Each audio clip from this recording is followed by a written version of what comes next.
Welcome back to Scripture Horror. Tonight we're traveling to Alaska, a place where winter shadows stretch for hours a day, and the cold can freeze you solid before you even know something's wrong. But here's the truth about Alaska that no one warns you about. The freezing air and endless night aren't the most terrifying things. We've got 6 real stories tonight from people who were simply trying to survive the unforgiving Alaskan season. A grocery store employee who witnessed something at A.M.M. that made him walk out forever. A delivery driver who stumbled across a building that disappeared by sunrise, and 5 others who faced things in the frozen dark that they still can't explain. Some of these people fled thousands of miles away. Some never worked night shifts again.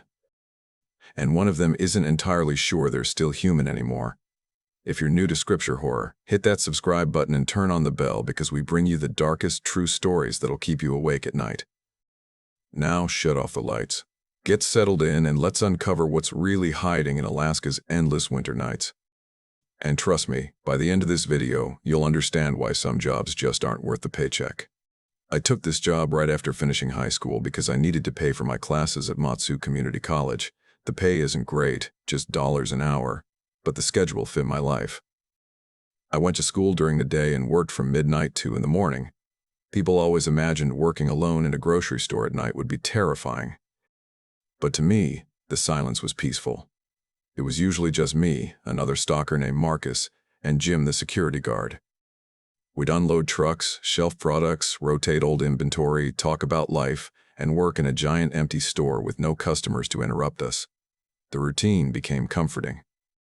Winter in Alaska is brutal, especially in March when snow is still swallowing the ground.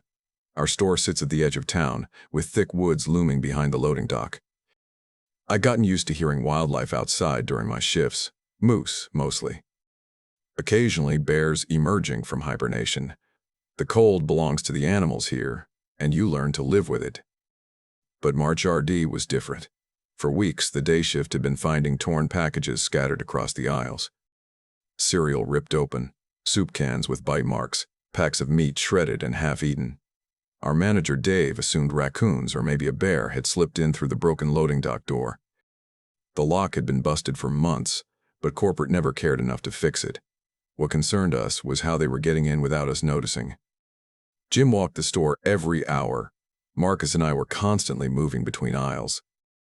We should have seen something. We never did. Only the mess left behind.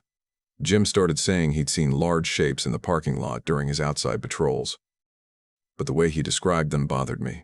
He said they moved upright, like people, but too big to be human and not moving like bears either. When I questioned him, he dismissed it, but the fear in his eyes was real. I figured he was just tired. Night shifts play tricks on your mind. Jim was in his S, stubborn, and probably needed glasses but refused to admit it. Around AM, I was stocking the cereal aisle, earbuds in, music playing, mind in autopilot. The store was quiet except for the freezers humming and the low music from the speakers. Then I heard the front automatic doors open. The doors beeped twice, like someone had walked through. That was impossible. We were closed. Dave always locked the doors before he left. I put down the box I was holding and walked toward the front entrance. My footsteps echoed on the empty floor, louder than normal. When I reached the end of the aisle, I saw them. 3 figures stood just inside the doorway, near the carts. At first, I thought they were customers or employees from another store. It happens sometimes. Managers borrow supplies across locations. But something was wrong with the way they stood. Their bodies were hunched, arms hanging too long, as if the joints were wrong. Their clothes were torn and filthy, like they'd been living outside for months. Their hair was matted. I stepped closer and called out, "Excuse me, we're closed. You'll have to come back at." All 3 heads turned toward me at the exact same moment. Not casually, not gradually. Simultaneously. And in that moment, I understood something was very wrong. Their faces were human, but their eyes reflected the fluorescent lights like an animal's, the way a cat's eyes glow when headlights hit them. Their eyes stared back at me like predators. Instead of answering me, they sniffed the air. Not like a person testing a smell, like a dog tracking a scent. One tried to speak, but it came out like speech tangled with a growl, human and not human at the same time. I reached for my radio. "Jim, there are people in the store." Come to the front. No response. Jim, do you copy? Nothing. The radio worked. I could hear static, but he wasn't answering. The three figures moved toward me. Not walking, not crawling. They were knuckle-walking like apes, dragging their arms like their bodies weren't built right anymore. The closer they got, the more I smelled them. A wild animal stench mixed with something rotten. I turned and ran toward the back office. I could hear them behind me, knuckles slapping the ground. I fumbled my keys, hands shaking, dropped them twice, finally got the office door open and slammed it shut. I grabbed the phone and dialed. It rang once, crackled, and died. I tried again. Same aftershock of static and silence. Something was cutting communication. I turned to the security monitors, and my blood froze. There were more of them. At least a dozen. They were climbing through the loading dock and slipping into the aisles. They didn't move like thieves. They inspected everything. One crushed a metal soup can with its teeth and drank from it. Another ripped open boxes, sniffing their contents. They weren't random, they were organized, communicating through hand gestures and low growls. These weren't animals. But they weren't people anymore either. On one monitor, I saw Jim in the break room on the floor, unconscious. I had to reach him. I opened the office door slowly and listened.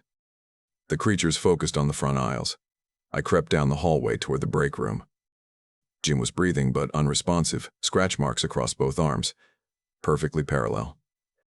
Like claws. I tried waking him, but he stayed limp. Then I heard scratching at the office door I'd just left. They found where I had been. The sound was exactly like a giant dog dragging claws across wood. I couldn't stay. The only safe place was the walk-in freezer. It locked from the inside with a safety release. I dragged Jim across the floor, barely strong enough, but fear gave me speed. I hauled him into the freezer and shut the thick door. It was freezing, at least below zero, but we were safe. I used my cell phone to call Dave. He answered groggy and annoyed. What the hell, Tyler? Call the police. There are people in the store. They attacked Jim. Slow down. Are you saying someone broke in? Yes, but they're not normal. They're acting like animals, walking on their hands, biting through metal. Are you on drugs? I'm serious. There are at least of them. He paused. I'll call the police. Stay where you are. He hung up. I waited. Jim started stirring, confused but alive. We listened to the sounds outside. Not chaos, method. Creatures going aisle by aisle, in order. At the customer service counter, I heard someone trying to operate the register. Beep, beep, beep, pressing the buttons like a child learning how it worked. Hours passed. Then suddenly, silence. I waited another hour. Finally, I opened the freezer door. The store was empty, but what they left behind was worse than what I imagined. In canned goods, the items were sorted by type and arranged into perfect geometric patterns. Circles, triangles, squares. Not random, intelligent. In frozen foods, blood had been used to draw equations on the freezer doors, chemistry formulas, biology formulas, college-level work. These things hadn't just evolved into animals. They were learning. The police arrived minutes later. Jim had no memory of anything. The security cameras showed nothing but static during the exact hours of the incident. Dave arrived, saw the photos I took, and fired me immediately. Said I staged it. Corporate banned me from all Safeway locations. They called it a stunt, a prank, a mental breakdown. But the truth stuck with me. I started researching missing persons in the Wasilla area, homeless people, runaways, people camping in the woods behind the store. They'd vanished over the past months. All of them lived rough lives, exposed to cold, hunger, illness, addiction. Forgotten people. Something in those woods is taking them, changing them, evolving them into something between human and beast. Maybe a disease, maybe a mutation, maybe something supernatural or experimental gone wrong. I don't know. But I know what I saw. Even now, when I drive past the store late at night, I see them. Watching from the trees, upright shapes. Learning, growing, becoming something else. Their eyes glow like before, but every time they look more aware, more calculated. I finished my degree, work from home now. But sometimes, late at night, I swear I hear those claws again. Sometimes I find myself sniffing the air without thinking. And I wonder if it's contagious. If something changed inside me that night. If you ever work night shifts near the woods in Alaska, pay attention. If animals disappear. If the woods fall silent. If you see intelligence where there should only be instinct, leave. Don't investigate. Don't document anything. Just go. Because some transformations can't be reversed. And some hungers never go away. My name is Carlos Mendez, and I've been delivering pizza for Tony's Pizza in Fairbanks, Alaska for 3 years now. I first started back during my sophomore year at the University of Alaska Fairbanks to help pay for textbooks, gas, and rent. What began as a weekend side job turned into my main source of income when I realized I could make decent money working the late shift from 6 p.m. to 4 a.m. College students and night shift workers tip better than most people think, especially when you show up with hot pizza at midnight while everyone else is hiding from the cold. I knew every street in Fairbanks like the back of my hand. Every apartment complex, every dorm building, every bar that stayed open past 2 a.m. I had the delivery game figured out. My beat-up Honda Civic wasn't pretty, but it had good snow tires and a heater that never failed. In my trunk, I kept insulated bags, emergency supplies, jumper cables, flares, extra blankets. In Alaska, being prepared isn't just smart, it's survival. Tony, my manager, was a good guy who'd been running the place for over 20 years. He knew I was reliable and never complained about taking weird late-night orders that other drivers refused. The pay was decent, but the real money came from tips. On a Good Friday or Saturday night, I could clear $250 in tips alone. That kind of cash meant the difference between eating ramen all week or actually having a full fridge. But what happened on January 12, 2023, changed everything I thought I knew about my job, my city, and what exists out there in the darkness beyond Fairbanks. January 12 was the coldest night of the year. The temperature had plunged to 42 degrees F, cold enough that your breath freezes into ice crystals before it hits the ground. Most people stayed inside, but that's when pizza delivery is always the busiest. Nobody wants to step outside, not even to check the mail. That night felt different, though, even before anything happened. The aurora borealis was pulsing across the sky in sheets of neon green and shimmering blue. I've lived in Alaska my whole life. I've seen the northern lights hundreds of times, but that night the colors felt brighter, sharper, almost alive. The university had canceled evening classes because of the extreme cold. The streets were empty, abandoned except for the rare pair of headlights in the distance. Around 11:50 p.m., Tony called me over to the counter. He had a delivery order that made me stop in my tracks. 5 large pizzas going to something called Research Station 9, way out on the Stees Highway. The address was about 60 miles north of town, farther than I had ever delivered before. That's a long way out, I said, raising an eyebrow. Are you sure this is real? Tony showed me the online receipt on the computer. The order was paid in full plus a $200 tip. Cash is cash, he said. Just be careful. A $200 tip was too good to pass up. That would cover groceries for weeks. I loaded the pizzas into the insulated bags, checked my gas, scraped ice off my windshield, and headed out. The engine groaned in the brutal cold, but after a few tries, the Civic started. The drive north was unnervingly quiet. No cars. No sound. Just my headlights cutting through the frozen darkness and the aurora shimmering above the trees. After 30 minutes, the radio faded into static, then crackled back to life with some old rock station out of Fairbanks. The GPS kept guiding me further and further away from town, past mining camps and abandoned cabins I had never seen before. After about an hour, the GPS announced I was nearing my destination. That didn't make sense.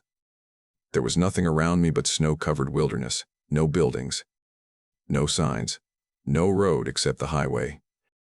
I was about to call Tony when I saw lights flickering ahead through the trees. A narrow access road I hadn't noticed before cut through the forest. I almost missed it. The road wasn't on my GPS. The moment my tires left the highway, something in my chest felt heavy, like crossing an invisible threshold. At the end of the access road was a building that shouldn't have been there. I know that highway. I've driven it dozens of times. There had never been any buildings in that area, but there it was. A long, single-story structure, the size of a large trailer. No signs. No markings. Just bright white lights blazing from every window. Generator units sat outside humming loudly. I parked beside the entrance and grabbed the pizza bags. The moment I stepped out, the cold hit me like a fist, the kind of cold that sinks into your bones. I walked up to the door. Before I could knock, it swung open. A woman in a white lab coat stared at me like she'd been caught off guard. "Can I help you?" she asked. "Pizza delivery for Research Station 9, I said, holding up the receipt. 5 large pizzas. "Already paid for." She stared at the paper, confused. "We didn't order pizza," she said slowly. "This is the address on the order," I insisted. "Research Station 9. This location on the Stees Highway." Behind her, I could see inside the building. It wasn't some little research trailer. The interior was filled with computers and screens displaying numbers, star charts, equations I'd never seen before. Symbols that didn't look like normal mathematical notation. The formulas looked impossible. The longer I stared at them, the more my eyes watered and the more pressure built behind my skull. The woman finally sighed and said, "Well, my colleagues have been working all night. We'll take them." She paid for the pizzas again and handed me the same 200 tip. I couldn't help asking, "What kind of research do you do out here?" She answered instantly, too quickly. "Government work. Agricultural study. Soil sampling. Climate data." That was a lie. I'd glimpsed their equipment. I'd seen the displays. That wasn't agricultural research. And why do soil studies in the frozen dead of winter, miles away from civilization? There was something wrong with the building. Something wrong with the air around it.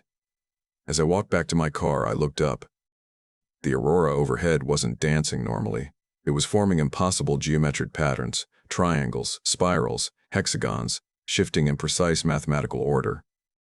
They were too perfect to be natural. I pulled out my phone to take pictures, but when I checked the screen, the patterns weren't there. The aurora looked normal through the camera. My eyes were seeing something reality wouldn't record. I started the drive back, shaken but still trying to convince myself it was just an odd night. Within 10 minutes, the car's radio changed on its own. The music cut out. Suddenly, I heard voices. Not English at first. Russian. Chinese. Then English again. A calm voice said, 4 degrees north, 7 degrees west. Distance, 3.4 light years. Another voice. Coordinates confirmed. Signal strength, optimal. Transmission initiated. Every station I tried was the same thing. Streams of numbers, coordinates, scientific terms, repeating on every frequency. I switched the radio off. The voices kept going. Then the GPS malfunctioned. According to my car, I was driving 80 feet underground at 200 mph. The speedometer said 0, then 34, then 5. The fuel gauge said empty, then full.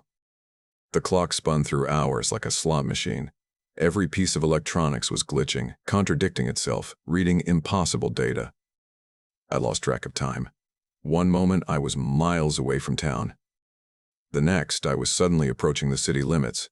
It felt like minutes had passed. But the car's clock read 4:13 a.m. The round trip should have taken 2 hours, 3 at most. Somehow, I had lost 4 hours. 4 hours I couldn't explain. 4 hours. I couldn't remember. I pulled into Tony's Pizza just as he was locking up. When I told him what happened, the radio signals, the GPS, the aurora, he said, maybe the cold messed with my electronics. That might explain a malfunctioning radio. But it didn't explain the voices speaking in multiple languages. It didn't explain the message. It didn't explain losing hours of time. The next day, I drove back to the coordinates. I wanted to see the building in daylight. I wanted answers. But when I got there, the building was gone. No access road. No tire tracks. No generator. Nothing but untouched snow. I got out and kicked at the ground. There weren't even footprints. The GPS was correct. I was in the right spot. The structure just didn't exist anymore. When I got back to town, I asked other drivers if they'd delivered there before. No one had ever heard of Research Station 9. I checked geological records online. According to the U.S. Geological Survey, That whole area is frozen permafrost, hundreds of feet deep.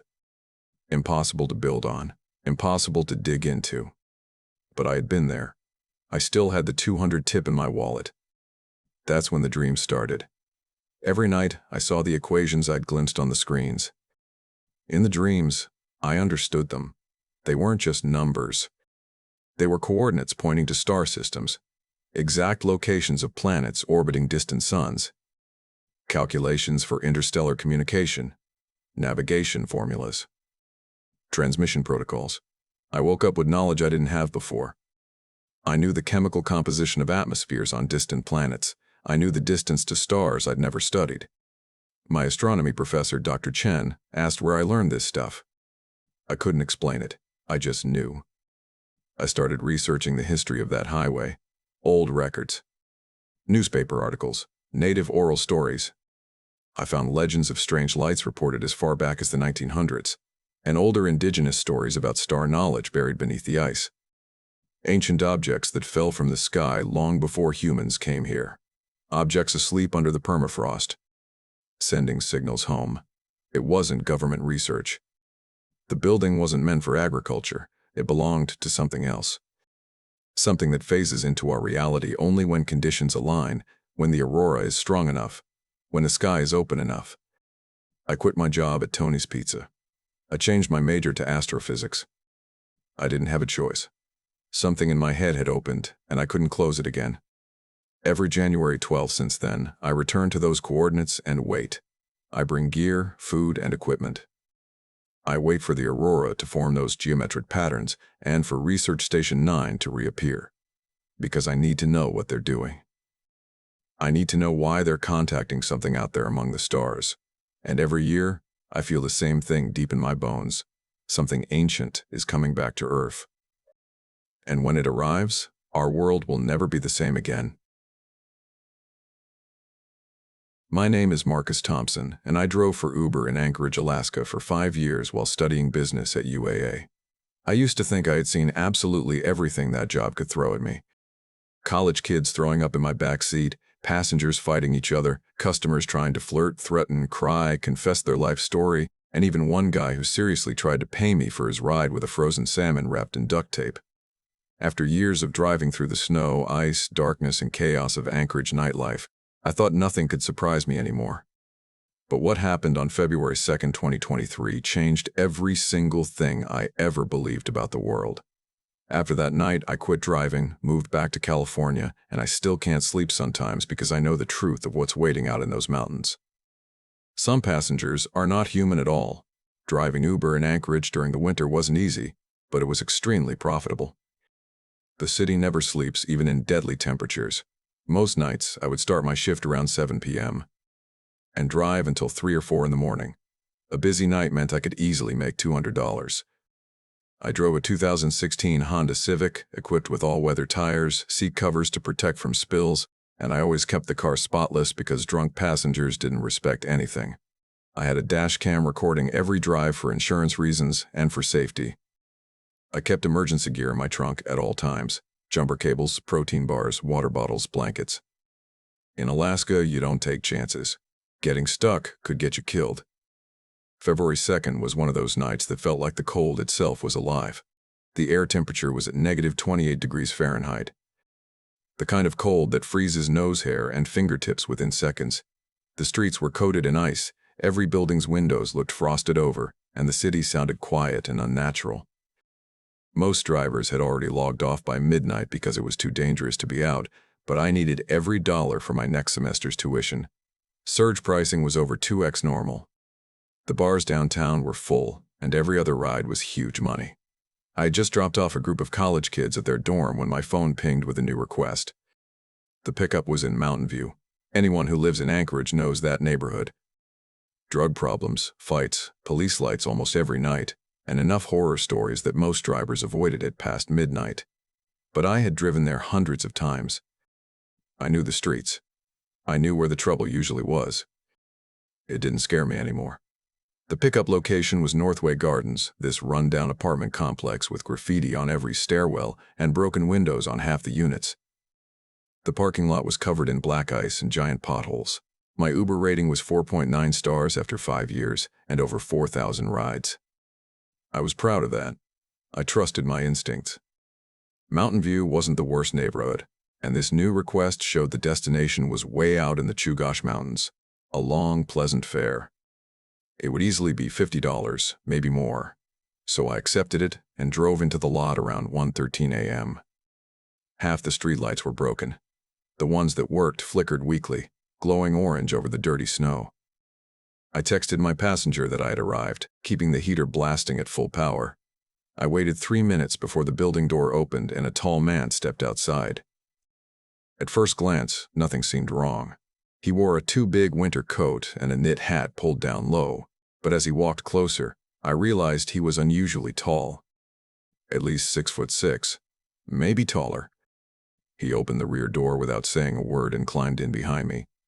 "Thanks for picking me up," he said. His voice wasn't right. It sounded like two voices layered over each other, speaking in perfect sync. I typed the destination he gave me into my GPS, a remote cabin on Eagle River Road way outside the city. The moment I pulled away from the parking lot, I smelled it. That rotten meat smell, like wet fur mixed with old milk that had gone sour. I assumed maybe it was his coat, or maybe he didn't have access to laundry. I rolled down my window slightly. He didn't speak. He only stared out the window and occasionally sniffed the air really loudly, like he was smelling something specific. His breathing sounded wrong, deep and animalistic. About 20 minutes into the drive, I began to feel warm breath on my neck, like he was leaning forward closer and closer behind me. I adjusted the rearview mirror slightly, and what I saw made my stomach twist. His face wasn't shaped like a normal human face. His jaw looked stretched. His mouth looked too wide for any person. When he noticed me looking at him through the mirror, he smiled. The smile was too big, too many teeth showing. Sharp and unnatural. "Everything okay back there?" I asked him, pretending my voice wasn't shaking. "You good with the temperature?" He didn't answer. He just made this clicking sound with his teeth. A pattern. Click. Click. Click. Click. Not random. Rhythmic. Like it meant something I didn't want to understand. I tried small talk to calm myself. "Heading home?" "Pretty cold night to be out," he answered with more clicking. Then a voice layered in two tones. "I am very hungry." We turned onto Eagle River Road, and the darkness swallowed everything. There were no streetlights. Nothing but my headlights against snow and trees. I glanced into the mirror again, and this time I saw he had taken off his coat without me noticing. His skin was pale gray and stretched tight over his ribs. His arms were too long. His fingers ended in black, curved nails like claws. That was when I realized I wasn't driving a man. I pulled over, hands shaking. "Sir, I think there might be something wrong with the address." "Let me check my GPS again." He looked up at me in the mirror, and his eyes were solid yellow. No pupils. Just glowing golden yellow. He smiled wider, and I counted at least 3 rows of pointed teeth. "Keep driving," he said in that double voice. "We're almost there." I didn't know what to do. I was afraid to refuse. Afraid of what he was capable of. So I kept driving and prayed. In the rearview mirror, I saw him licking his lips with a tongue far too long. He stared at the back of my neck the entire way. Then he started humming. A low, vibrating sound that made my nerves go numb. The hum became words. But not English. Not any language I had ever heard. Ancient. Wrong. My radio started picking up the same voice. The static transformed into that same deep chanting. It filled the car. I tried to turn it off, but the buttons were dead. The volume knob wouldn't move. After 10 more minutes of horror, the cabin appeared through the trees. Completely dark. No lights. No footprints in the snow. The windows were shattered. It looked abandoned for years. "This is perfect," he said, and I heard bones cracking as he moved. I turned around and made the mistake of looking directly at him. He was twisting his body in ways a human body cannot twist. His neck rotated until his head was facing backward while his torso still faced forward. He opened the door and stepped into the snow. His legs bent wrong, bird-like and horrifying. He grew taller before my eyes. 7 feet. Maybe more. His claws scraped across the side of my car. "Thank you for the ride, Marcus," he said. He knew my name. I had never told him. I slammed on the gas and drove away as fast as my Honda could handle on ice. My heart was pounding so violently I could barely control the wheel. I didn't slow down until I saw the lights of downtown Anchorage again. I parked outside a McDonald's and sat there in shock, shaking until I could breathe again. When I checked the Uber app for the ride details, the trip wasn't there. No record, no request, no payment, nothing. According to the app, I had never picked anyone up at all. I searched the address of the apartments online. City records said Northway Gardens had been demolished 8 months earlier, but I had been there that night. I had seen the buildings. I had picked them up. Later that morning, I checked the mountain cabin address. Police reports showed that in the last 12 years, 3 experienced hikers had gone missing in that exact area. Their bodies were found weeks later, stripped of flesh, down to bone and scraps of clothing. Experts said the bite marks didn't match any animal in Alaska. That smell never left my memory. Rotten meat. Wet dog. I couldn't sleep. I couldn't drive. I talked to elders at the Alaska Native Heritage Center. When I described what I had seen, they listened in silence. Then an older Inupiaq woman told me the truth. I had met a Wendigo, a creature from their stories. A cannibal spirit that used to be human. It becomes tall, thin, and impossible to satisfy. It can mimic humans long enough to hunt. It survives in winter. It can manipulate technology. It has endless hunger. Everything she said matched my experience. I quit driving that week and left Alaska. I moved back to California for safety. I finished school online and got a job at a bank. Bright lights, people everywhere. A normal life. I thought I left that night behind. I thought distance would keep me safe. But sometimes when I'm driving alone late at night, I smell it again. That rotten smell. I hear that clicking noise in my empty back seat. My radio picks up the same voice. I know the Wendigo is still out there. I know it remembers me. Maybe it always knew exactly who I was. Maybe that ride connected us. If you ever get a late-night pickup request from someone you can't clearly see, trust your instincts. If the passenger smells like death, don't pick them up. Some rides aren't worth the money. Some passengers aren't alive. The Wendigo is patient. It has been hunting humans for centuries, and it is always hungry. My name is Robert Martinez, and I've spent most of my life working construction. I got into the trade fresh out of high school, learning everything I know from my uncle who welded and ran heavy machinery on the oil fields in Texas. Since then, I've helped build office towers, subdivisions, and shopping complexes. I've worked through hurricanes in Louisiana and the boiling heat of southern Arizona. I've seen accidents that would send most men running for a different career.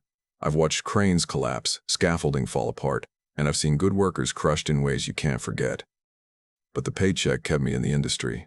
The money was always better than anything else out there, and when Arctic Pipeline Services offered triple what I made down south, I didn't hesitate. All I had to do was tolerate 9 months a year in the northern wilderness of Alaska, helping construct pipeline sections. I figured the cold and isolation would be the hardest part.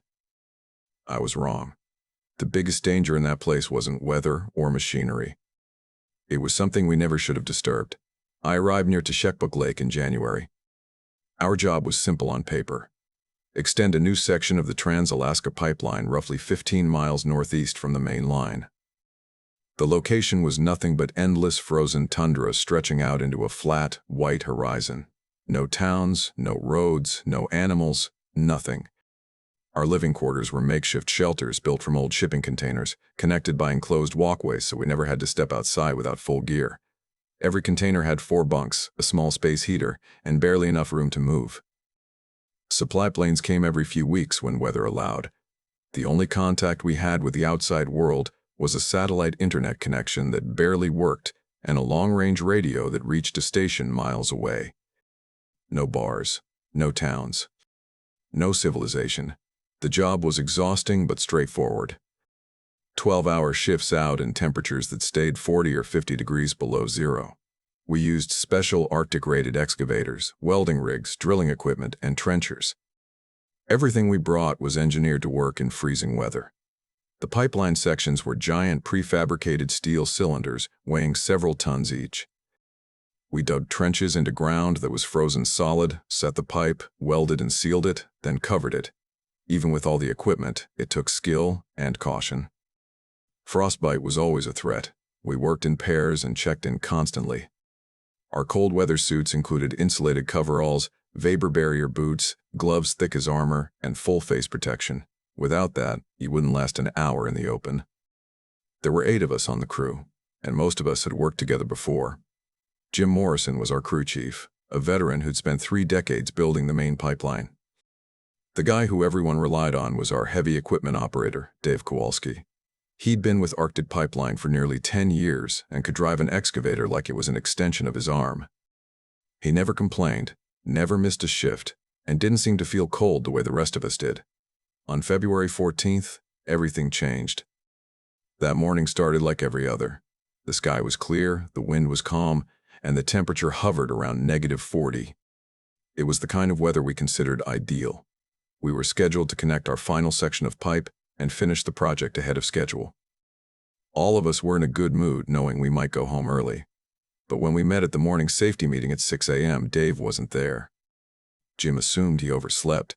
It happened sometimes with new guys, but never with Dave. We checked his bunk. His bed was untouched, like he never came back the night before. His personal items were still there, his wallet, phone, spare clothes, books. But his winter gear hung untouched in the closet. In Alaska, that's the equivalent of finding someone's car with the engine running and the doors open. You don't walk outside up here unless you want to die. We searched everywhere. We checked the storage buildings, the generator shelter, the entire housing complex. Nothing. So Jim organized a search team. He took me, Mike, and Tony, while the rest stayed behind and monitored radios. We suited up and walked out onto the tundra with emergency radios and GPS units. We found his trail instantly. Dave's boots left very distinct prints, and they led away from the camp. But the spacing was wrong. The footprints were far apart, like he'd been running. Nobody runs in that weather unless something is chasing them or they're panicking. Sweat would freeze on your body in minutes. Half a mile away, we found pieces of Dave's work shirt scattered across the snow. The fabric looked shredded, torn apart like it had been clawed through. But there weren't any tracks from animals or machinery. The idea of claws in a place like that didn't make sense. We kept following the tracks toward Teshekpuk Lake. It was about 5 miles from our work site. We'd seen it in the distance plenty of times, but none of us ever got close. It was just another frozen wasteland. The closer we got, the more disturbing things became. Alongside Dave's footprints, we saw drag marks in the snow, like something enormous had been pulled or dragged. The marks were parallel to his prints, wide and deep, maybe 9 or 10 feet across. It looked like a giant snake or massive chain had been scraped across the tundra. At the lakeshore, we stopped dead. There was a hole in the ice about 20 feet wide. The ice up there is supposed to be over 6 feet thick that time of year. Nothing should be able to break through it. But this hole wasn't just broken. It was blasted open. Massive chunks of ice the size of refrigerators lay thrown across the lake's surface like toys. Whatever forced its way through didn't just push. The ice looked like it had exploded upward. Right at the edge of the opening were Dave's boots. Perfectly side by side, like he took them off calmly before entering a frozen lake. The water should have killed anyone instantly. None of it made sense. We reported it immediately, but search and rescue refused to send divers. The water was too cold, too deep, and the ice too unstable. They promised to send sonar equipment when conditions improved, which could mean days or weeks. That night, we barely slept. Around midnight, we heard noises from the direction of the lake, deep rumbling sounds, almost like something calling from underwater. The rhythm was slow, steady, like a song or chant. Mike said it sounded like whales. But we were hundreds of miles from any ocean. At 3 in the morning, it got worse. Something started slamming into the underside of the lake ice. The impacts were so powerful, they shook our shelters even though we were miles away. We heard the ice fracture and groan like it was alive. The impacts lasted nearly an hour, then stopped. When morning came, Jim insisted we check the lake again. The hole was 3 times the size it had been. The ice around it was shredded with claw marks, deep, wide gouges, at least a foot long. Something huge had climbed out. That was enough for Jim. He called headquarters and declared a full emergency shutdown. They weren't happy about the delay, but they agreed to send a helicopter the next morning. We were securing our equipment when Tony shouted that someone was walking toward us from across the tundra. At first we assumed it was rescue or another crew, but as the figure got closer, we saw the impossible. It was Dave. He was walking across that frozen wasteland with no clothes, completely exposed in temperatures that should kill within minutes. But he wasn't frozen. His skin wasn't blue or black. It was gray, almost metallic. And he walked like someone who had forgotten how to move. We called out. He didn't respond. His eyes were white. Not blind or clouded, just solid white, like someone erasing pupils and irises with paint. He opened his mouth like he was trying to speak, but instead of words, dark water poured out. Thick and endless, as if someone had opened a tap inside his lungs. It streamed from his mouth, then from his nose and ears. Black water that smelled like dead fish and rot. The snow around him froze instantly, forming a spreading ring of ice. Dave collapsed, but the water kept flowing until his entire body became encased in ice clear and solid, his face frozen mid-expression, eyes still open. We evacuated immediately. The helicopter came 6 hours later and took us to Fairbanks. The company put us in a hotel and told us to stay quiet while they handled everything. They told Dave's family he died in an accident.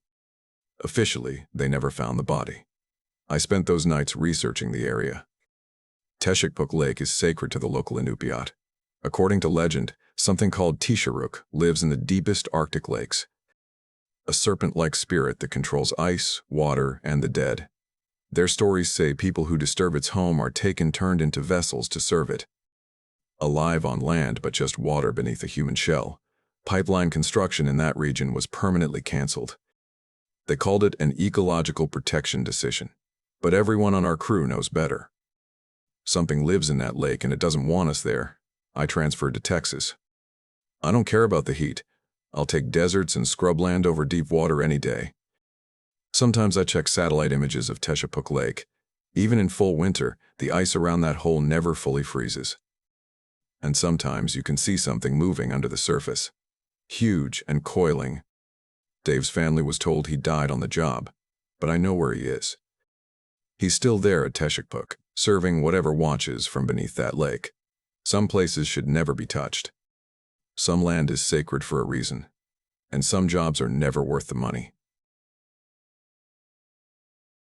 My name is Kevin Nakamura, and I have been a commercial fisherman for years. I started working on the boats right after finishing high school in Nome, Alaska. My father was a fisherman, and so was his father before him.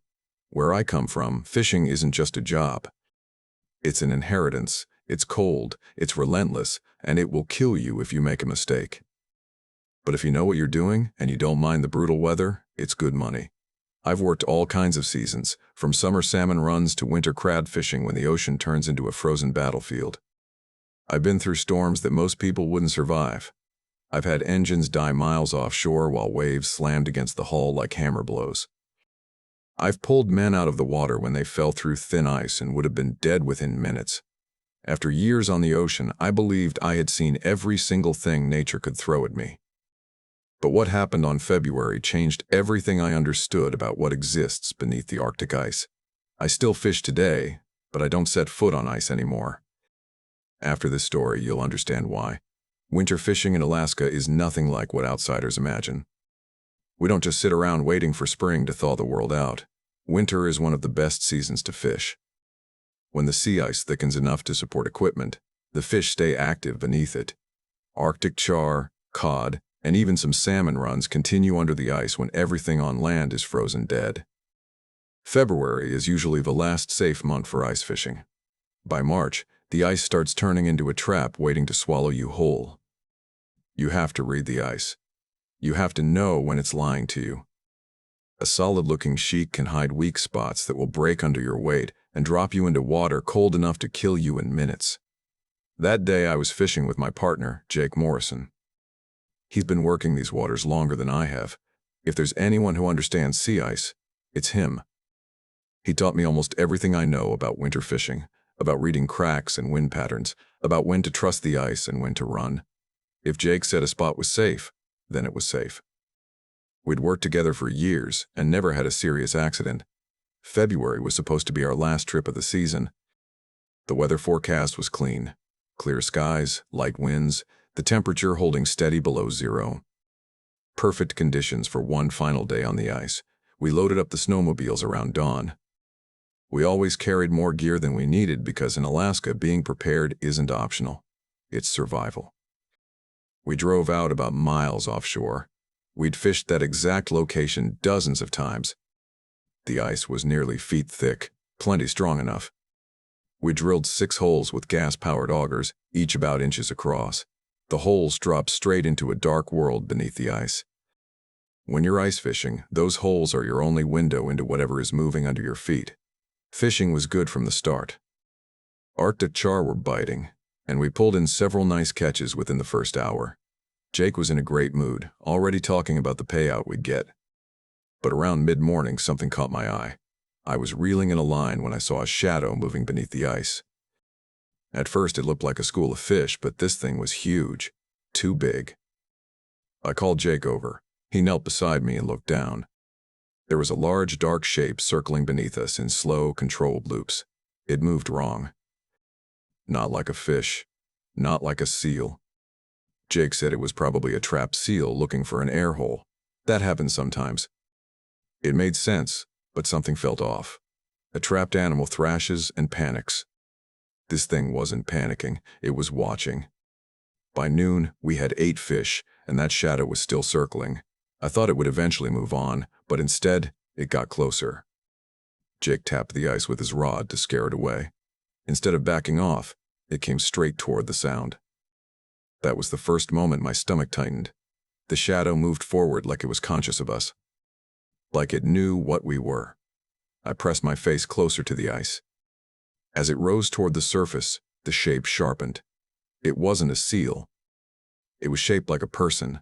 Jake leaned over the fishing hole to get a better look. I told him we should move away, but he wanted to see it clearer. He said maybe it was some kind of small whale. Before either of us could understand what was happening, something grabbed his line from below and yanked hard. His whole body jerked forward like he was being dragged down. He was going head first into the hole. I grabbed him by the back of his jacket and pulled him away right as his head was about to go underwater. His fishing rod disappeared into the dark. Something down there was strong. We stared into the water. Something pale hovered beneath the surface. Jake took out his flashlight and shined it down the hole. That was when we saw the face. It stared back at us. A human shape twisted into something wrong. Its skin was a pale green, like old corroded metal. Its eyes were enormous and entirely black. There was no white in them. The nose was just 2 narrow slits. Its mouth was wide and full of sharp, needle-like teeth.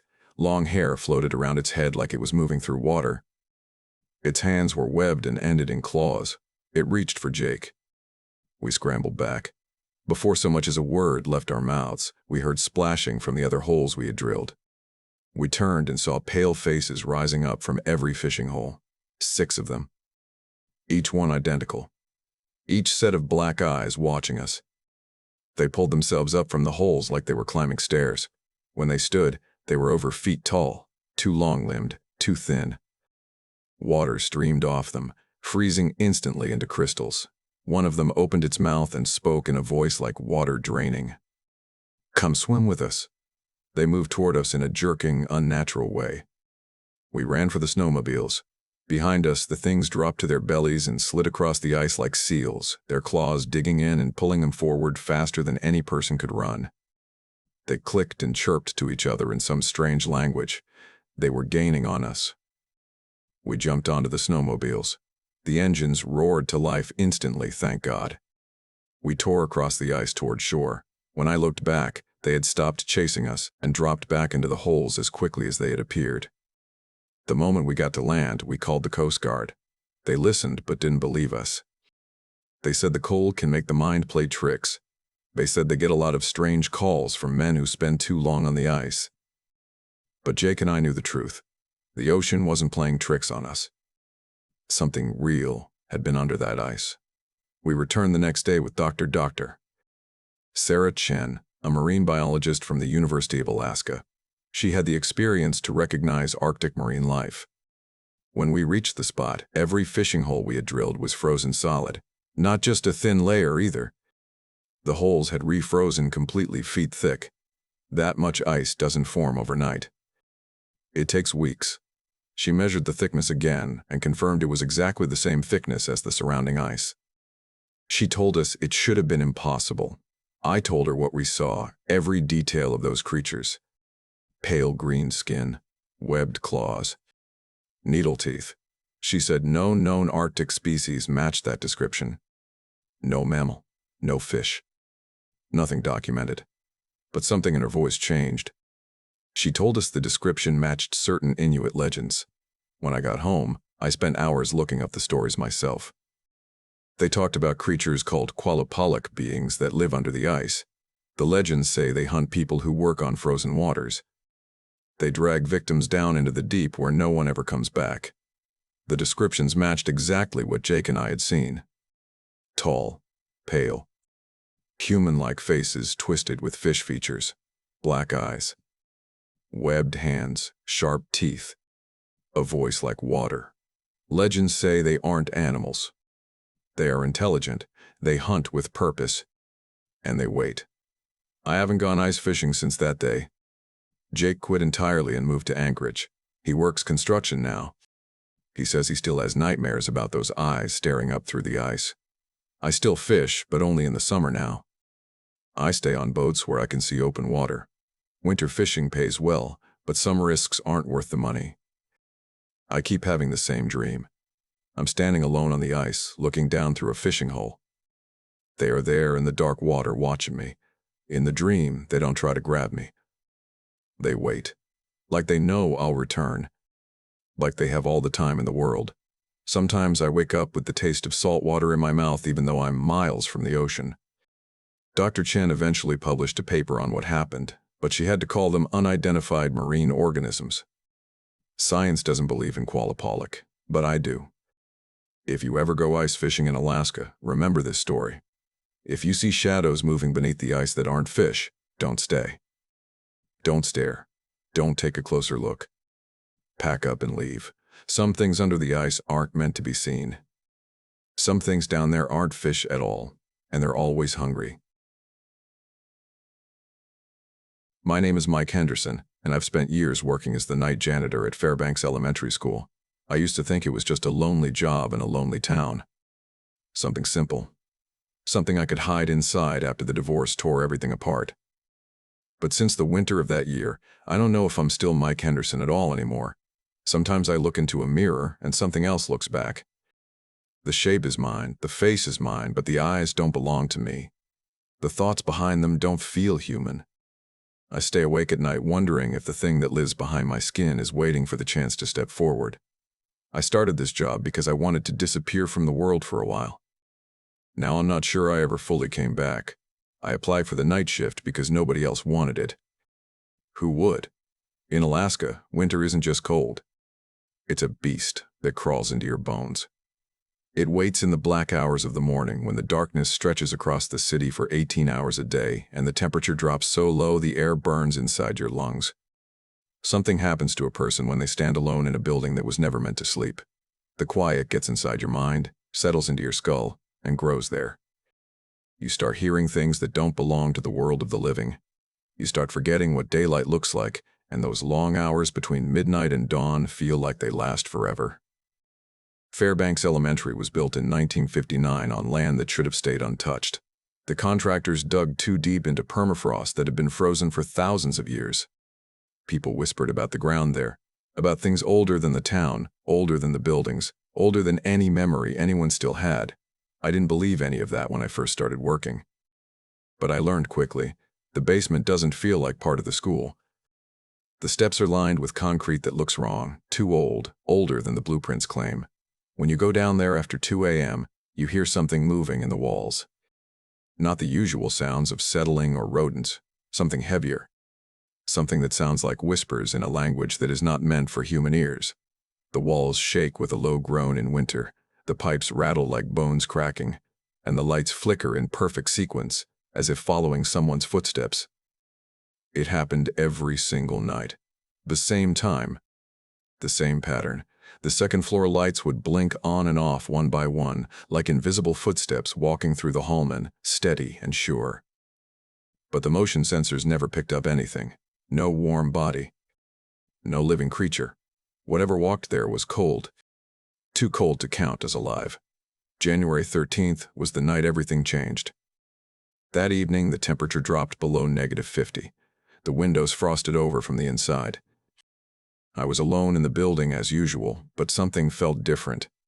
The darkness outside the glass didn't look like a lack of light. It looked like something living, something with weight and mass and intention. The hallways felt tighter, narrower, as though the building itself was shrinking around me. I was pushing my mop across the second-floor tiles when I smelled it for the first time. It hit me like a wave. Sweet and rotten, like meat left in a warm room long enough for the flies to claim it, but underneath that sickening sweetness was something else. Something that smelled like fear. Like the moment before an animal is slaughtered. The smell led me downstairs. I followed it into the basement, down concrete steps that felt older than the rest of the building. Each step creaked beneath my boots like a warning. The walls were the wrong color, darker than concrete should be, and covered with markings I never noticed before. Symbols that moved when I tried to look directly at them. You know that electrical flicker in the corner of your eye? It was like that. The moment I turned the lights toward the symbols, they slid away like shadows escaping the beam. The smell was stronger there, thick enough to taste. In the back storage room, I found a cardboard box that wasn't on the inventory list. It was damp with something dark and sticky. When I opened it, hundreds of dead rats spilled out onto the floor. They were swollen to impossible sizes, their bodies stretched as if something inside had tried to claw its way free. The skin had split open, and from the ruptured stomachs crawled pale creatures about 6 inches long. They weren't rats, and they sure as hell weren't insects. They had too many legs, and their eyes were small and black, like beads of glass. They tracked my movements with their heads, synchronized, patient, as if they were more curious than hungry. Their bodies clicked when they walked. The sound wasn't loud. It was subtle, almost gentle, like fingernails tapping against a window. But the sound echoed inside my skull as if it were coming from my own mind. I tried calling the district, but the phone wasn't just dead. It was silent, like it had never been connected at all. My cell showed no service, even though upstairs I'd had full bars. The basement wasn't just cutting me off. It felt like it was sealing me away, like whatever was waiting there didn't want witnesses. I should have left. Even now, I know that was the moment when I still had a choice. But I stayed. I watched as those creatures crawled toward me. They didn't move randomly. They moved with purpose. The first time they touched my boots, I expected pain. But instead, warmth spread through the rubber soles. They were generating heat in a room colder than the world outside. The next thing I knew, they were climbing up my pant legs, moving faster than I could brush them away. My gloves didn't protect me. I felt a strange warmth crawl across my skin, numbing everything it touched. It wasn't painful. It was like those parts of me just stopped existing. When I got home later, I couldn't feel my hands, not even when I pressed them to my face. They looked normal, but under the skin, something was moving. Dark shapes slid along the veins like insects swimming through mud. I went to the emergency room. The doctor found nothing wrong. X-rays showed nothing. Blood tests showed nothing. And when I described the creatures, she suggested I speak to a psychiatrist instead. That night, I lay awake in a hospital room listening to the hum of machines, and the creatures inside me whispered. They didn't speak a language I understood. They weren't speaking words at all. They were rewriting me from the inside out, turning flesh into something new. I went to specialists. I drove to Anchorage. I spoke to experts on parasites and disease. Nobody found anything wrong. But I was changing. The proportions of my face in the mirror seemed slightly off. Food tasted different. My thoughts weren't always my own. Memories began to shift. I remembered childhood events from the wrong point of view, like I was watching myself from far away. I searched for answers. I dug through medical journals, historical records, government databases. Every time I found something relevant, pages were missing. Files were corrupted. Entire documents were gone. Something was erasing the information. Something didn't want the truth found. Eventually, I came across old trading post records.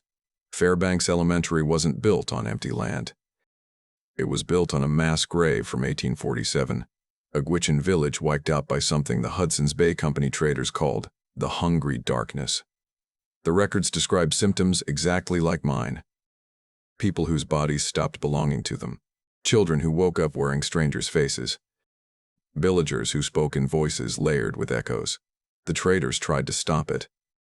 They burned the village and buried it beneath 30 feet of ice, thinking the cold would kill whatever had infected them. But cold doesn't kill things like that. Cold preserves them. The school hadn't been built on frozen land. It had been built on a burial chamber, and every winter, the heat from the building thawed that chamber a little more. When I returned to the school, the cardboard box was gone. In its place was a hole carved into the concrete floor. A perfect circle leading into darkness that swallowed every beam of light. The walls were covered in symbols that twisted when I looked at them. And I wasn't alone. People stood in the shadows. Night janitors, security guards, maintenance workers, missing people from reports spanning decades. They weren't dead. They weren't alive. They welcomed me with smiles too wide and voices layered like a choir. They told me the hungry darkness needed caretakers. People to keep the building awake, people to feed it warmth. The job paid well because nobody ever quit. I tried to run, but my legs didn't respond to me anymore. The creatures weren't done with me. They were shaping me, training me, turning me into one of them. That was 10 months ago. I still work there every night. I clean classrooms and scrub floors.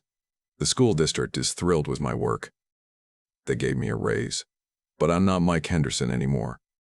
Mike is still here somewhere, screaming behind my eyes, trapped beneath a mask of skin. During the day, I visit my kids. I go to their school plays. I shake hands with teachers. Nobody notices that my handwriting has changed or that I sometimes forget which child belongs to me. The thing inside me is patient.